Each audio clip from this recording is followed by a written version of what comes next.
તમારે દૂધ ઓછું હોય કે પાતળું હોય, આજે આપણે એકદમ ઘાટી રગરા જેવી ચા બનાવતા શીખીશું। Hello friends, welcome to kitchen art. Friends, આજે આપણે મસાલા ચા બનાવીશું તદ્દન નવી રીત સાથે। અને હા ફ્રેન્ડ્સ, જો દૂધ પાતળું હશે તો પણ તમારી ચા તો ઘાટી જ બનશે। તો ચાલો બધી ટ્રીક અને ટિપ્સ સાથે આજે આપણે ચા બનાવતા શીખીશું। મારી શીખાડેલી ટિપ્સ તમને ઉપયોગી લાગે તો લાઇક અને શેર જરૂરથી કરજો।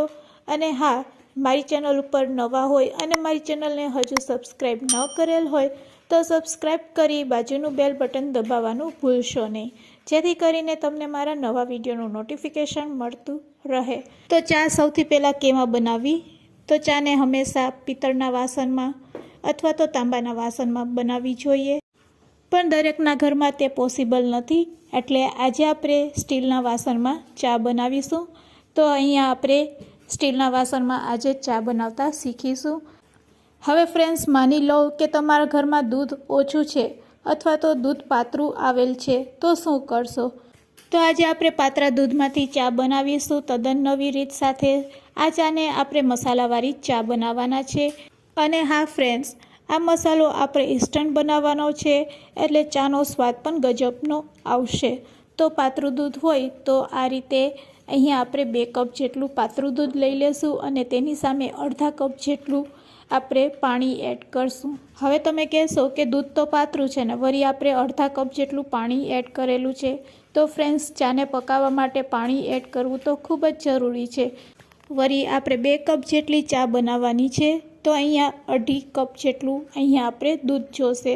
તો આ રીતે આપણે પહેલાં દૂધનો માપ લઈ લેશું અને બસ ગેસની ફ્લેમ ચાલુ કરીશું અને આ દૂધને પહેલાં આપણે લો ફ્લેમ ઉપર પકાવીશું। અહીંયા આપણે ઉભારો લેવાની બિલકુલ જરૂર નથી, બસ આ રીતે આપણે લો ફ્લેમ ઉપર તેને પકાવીશું અને ચમચીથી હલાવશું। હવે આ રીતે એકવાર હલાવ્યા પછી 1 મિનિટ માટે તેને થવા દેશું, ત્યાં સુધી આપણે ચાનો મસાલો બનાવી લેશું। આ મસાલો બનાવવા માટે આપણે ખૂબ જ ઓછા મસાલા લેશું। તો મેં અહીંયા 3 મરી લીધેલા છે, 2 એલચી લેશું, તેને આ રીતે ફોલી લેશું અને 1 લવિંગ લીધેલું છે, સાથે લેશું આદુનો ટુકડો। બસ એટલી વસ્તુ આપણે ચાનો મસાલો બનાવવા માટે લેશું। હવે આ મસાલાને આપણે ખાંડરીમાં લઈ લેશું અને આ રીતે દસ્તાની મદદથી તેને ખાંડી લેશું। બસ ફ્રેન્ડ્સ, અહીંયા આપણે આદુને ક્રશ નહીં કરશું, બાકી બધી વસ્તુને આ રીતે અચકચરું ક્રશ કરી લેશું। તો તમે જોઈ શકો છો, તો અહીંયા આપણો મસાલો અચકચરો ક્રશ થઈ ગયો છે। બસ હવે આપણે આદુનો ટુકડો લેશું અને ખમરીની મદદથી ખમરી લેશું। આ રીતે આદુને ઉપરથી ખમરીને એડ કરવાથી તેનો ટેસ્ટ 4 ગણો વધી જશે। તો અહીંયા આપણો મસાલો બનીને રેડી છે। બસ રેડી કરેલા આ મસાલાને હવે આપણે એક વાટકીમાં કાઢી લેશું। ફ્રેન્ડ્સ, આ મસાલાની ફ્લેવર એટલી સરસ આવશે કે તમે એકવાર જો આ રીતે ચા બનાવશો તો વારંવાર આ રીતે જ ચા બનાવવાનું મન થશે। તો આ મસાલાને આપણે ડાયરેક્ટ જ ગરમ દૂધમાં એડ કરી દઈશું। તો અહીંયા આપણું દૂધ પણ સરસ ગરમ થઈ ગયું છે। હવે ચાની ભૂકી આપણે 1 ચમચી એડ કરશું।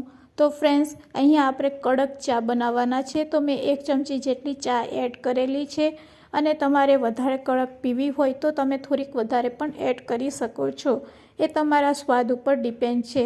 આ રીતે ચાની પત્તી એડ કર્યા પછી આપણે ચમચીથી હલાવી લેશું અને લો ફ્લેમ ઉપર જ આ રીતે તેને પકાવીશું।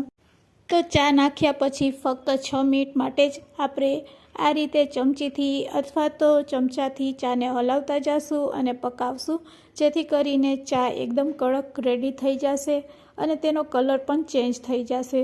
તો ફ્રેન્ડ્સ, આ રીતે આપણે ફક્ત ને ફક્ત 6 મિનિટ માટે ચાને પકાવીશું। તો હવે તમે જોઈ શકો છો, ચા એકદમ સરસ કડક બનીને રેડી થઈ ગઈ છે।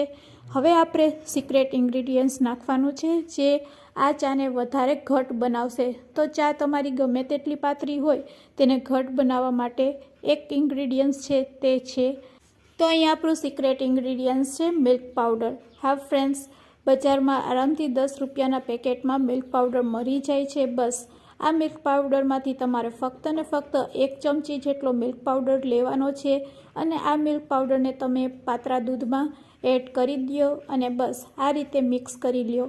આ રીતે મિક્સ કર્યા પછી તેને આપણે હવે મિલ્ક પાવડરને આપણે ઉકળતી ચામાં એડ કરી દઈશું. ફ્રેન્ડ્સ, આ રીતે ગમે તેટલું દૂધ પાતળું હોય છતાં પણ આપણી ચા એકદમ રગડા જેવી ઘાટી બનશે.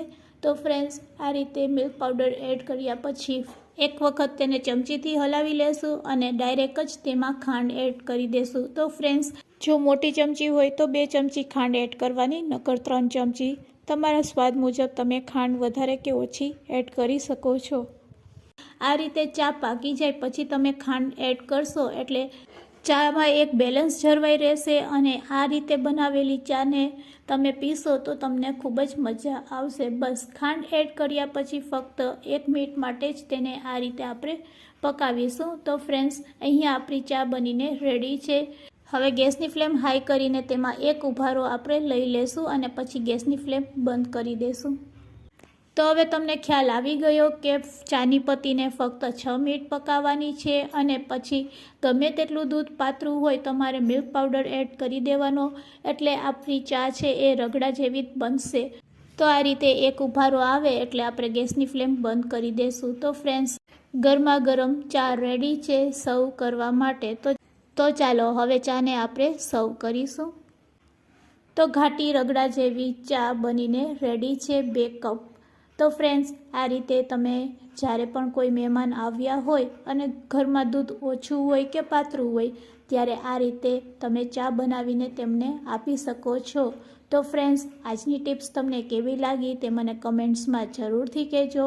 અને હા, યુઝફુલ લાગી હોય તો તમારા ફ્રેન્ડ્સ, મિત્ર અને ગ્રુપમાં શેર કરવાનું ભૂલશો નહીં. Thanks for watching. ફરી મળીશું એક નવી ટિપ્સ સાથે.